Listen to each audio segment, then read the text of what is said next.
Tem várias coisas que eu acho importante salientar dentro de um projeto de cozinha e eu quero compartilhar isso com você.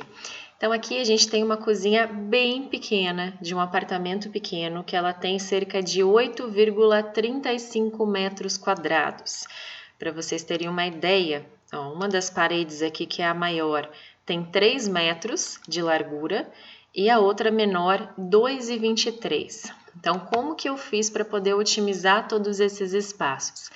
Em primeiro lugar, tem algumas limitações, né? Que sempre quando a gente pega um projeto para fazer, tem determinadas coisas que nos limitam a fazer o armário móvel naquele lugar.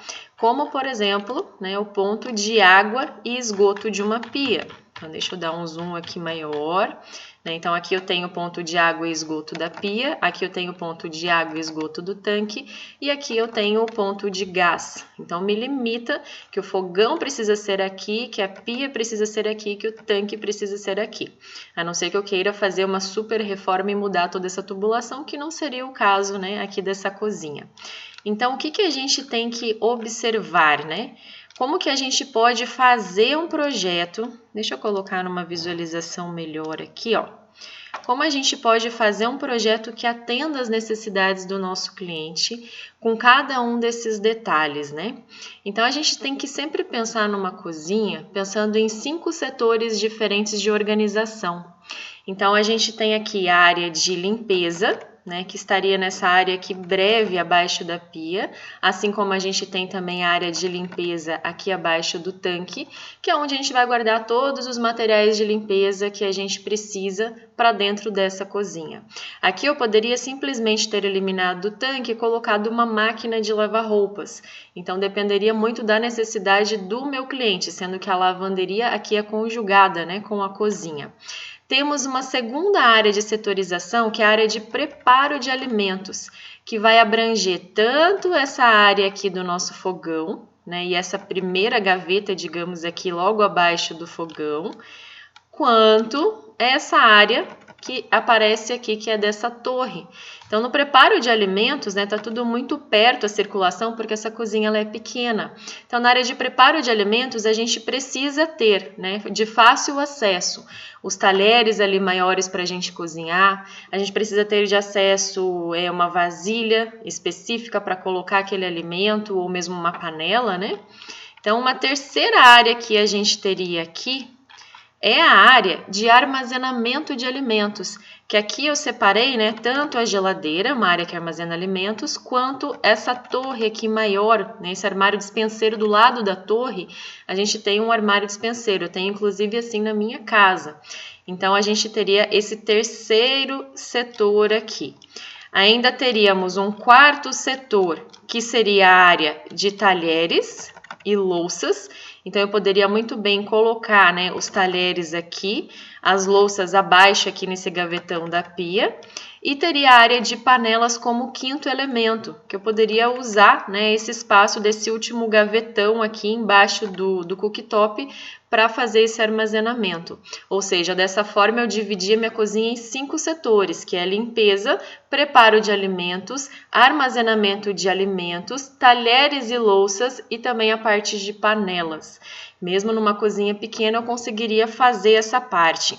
Inclusive nesses armários, por exemplo, aqui ó, que estão acima da parte do tanque, né? A gente consegue também colocar louças, pratos, enfim.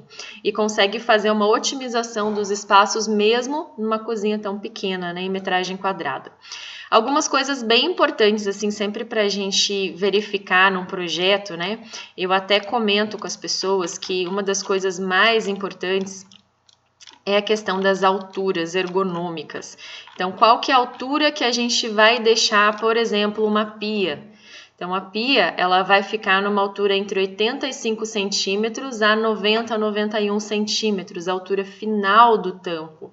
Por quê? De forma que fique confortável de acordo com a altura do usuário, para que a pessoa consiga lavar, fazer a limpeza, né, daquilo que ela precisa, lavar a louça, para que ela consiga cozinhar de forma confortável, mexer ali numa panela, ou mesmo estar ali de acesso ao tanque.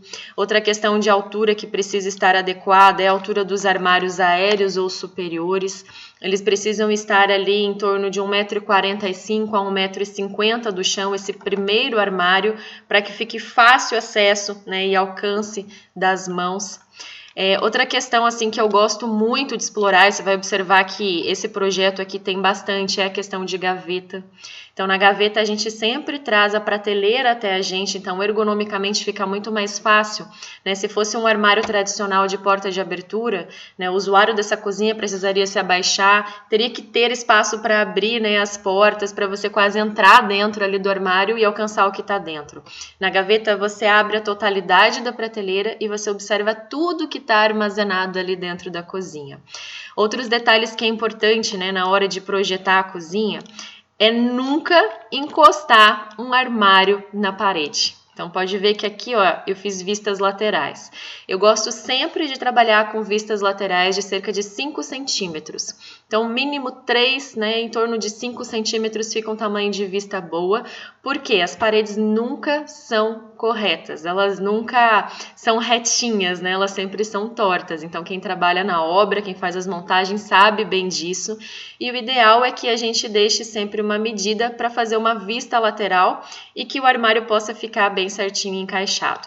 Outra questão, né, se você também faz o projeto e você coloca, digamos, um tampo em granito e você vende, né, isso daí também, lembra sempre de prever a área molhada, né, então aqui nesse espaço onde se lava a louça, por exemplo, né, onde escorre a água, aqui coloquei um escorredor até para representar, para que essa água não pingue no chão.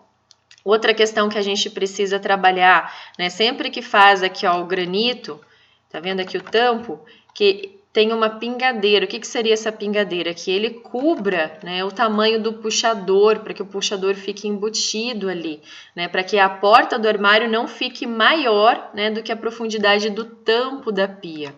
Aqui nessa situação, ó, eu coloquei a minha cozinha sem rodapé, então eu coloquei ela do chão a 15 centímetros, então o ideal é que você coloque sim o armário entre 10 a 15 centímetros, né, para que a pessoa que esteja trabalhando consiga chegar aqui pertinho, ela coloca o pé ali para baixo e tá tudo certo. Muita gente me pergunta, Anne, mas e aí a fixação, como é que fica, né, em relação da cozinha que é suspensa?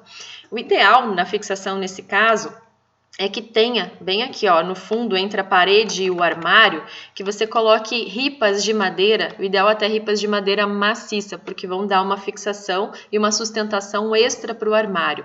Principalmente quando você coloca o granito depois apoiado sobre o armário, quando você não chumba, né, a pedra de granito na parede. Eu particularmente gosto dessa solução, eu tive nas minhas cozinhas por anos dessa forma. E do qual a gente consegue limpar, né, tudo ali por baixo. Eu gosto muito dessa solução.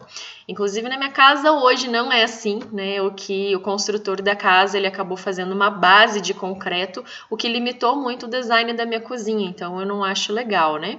Então falei aqui da pingadeira, falei da área molhada, falei das vistas laterais. Outra coisa que eu acho bem legal é a gente usar a rodopia. Então o que é a rodopia? Cada região chama de uma forma, né, que pode ser a moldura do tampo, não sei como é que você chama na sua região, que são essas peças aqui, ó, que fazem o acabamento entre a parede e o granito. Então eu gosto sempre de usar numa altura de no mínimo 12 centímetros até uns 20 centímetros, dependendo do projeto que eu faço, né, porque isso também traz essa proteção, traz esse isolamento, né, e ajuda também na manutenção da cozinha e também de não ter alguma infiltração para baixo do armário, né, então tudo isso faz diferença. Aqui nessa cozinha eu não usei tamponamento, então você pode ver que não tem um tamponamento extra, seria uma cozinha, digamos, mais econômica, né?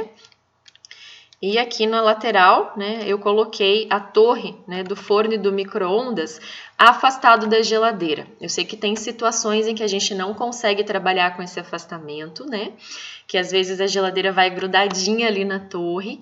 O ideal é que tenha sempre essas distâncias aqui, ó, na lateral, para que os eletrodomésticos tenham área de circulação de ar e que você trabalhe com essas grades aqui, ó, para sair o ar também, o ar quente, né, do forno, por exemplo. Então aqui eu não grudei, né, a parte da torre na geladeira, eu coloquei um armário dispenseiro aqui, né, do qual faz essa função de separar a geladeira dessa parte da torre quente. E essas são as dicas que eu queria passar hoje aqui. Eu vou fazer uns outros posts para vocês com fotos, com imagens, né? Para que vocês possam acompanhar isso melhor.